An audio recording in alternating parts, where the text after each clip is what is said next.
ஆனால் நம்ம கோபிச்செட்டிப்பாளையம் பக்கத்தில் திருப்பதியா அப்படி தான் ஆச்சரியமாக இருந்துச்சுங்க. சஞ்சீவராய பெருமாள் கோயில்னு சொல்லுவாங்க இதை. கோபிச்செட்டிப்பாளையம் அத்தானிங்க. அத்தானி பக்கத்தில் வரப்பள்ளங்கிற வரப்பள்ளத்தில் 2 கிலோமீட்டர் தாண்டோம்னா மேற்கு தொடர்ச்சி மலையோட அடிவாரத்தில் அமைந்துள்ள கோயில் தாங்க ஸ்ரீ சஞ்சீவ பெருமாள் கோயில் சொல்லுவாங்க. சஞ்சீவராய பெருமாள் கோயில்.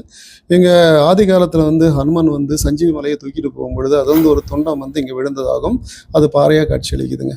அந்த பாறைக்கு அடிவில் தான் உங்களுக்கு சஞ்சீவ பெருமாள் ஸ்ரீதேவி பூதேவி சமேதராக காட்சி அளிக்கிறாருங்க. அங்கேருந்து மேலே படிக்கட்டு இருக்குது. படிக்கட்டு போனால் மலையோட உச்சியை நீங்கள் பார்க்கலாம்.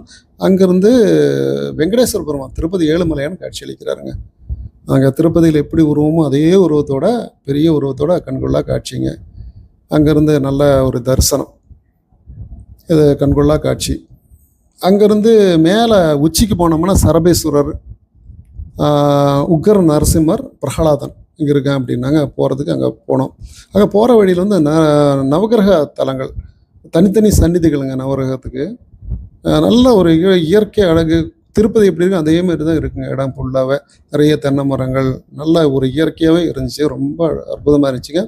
வெயிலில் ஒன்றும் பெருசாக அங்கே இல்லை. வெயில் நேரத்தை மதிய நேரத்தையும் போயிருந்தோம். இருந்தாலும் எதுவுமே ரொம்ப எஃபெக்ட் எதுவும் இல்லைங்க. உக்கர நரசிம்மர் பாருங்க, ரொம்ப அற்புதமான ஒரு காட்சி.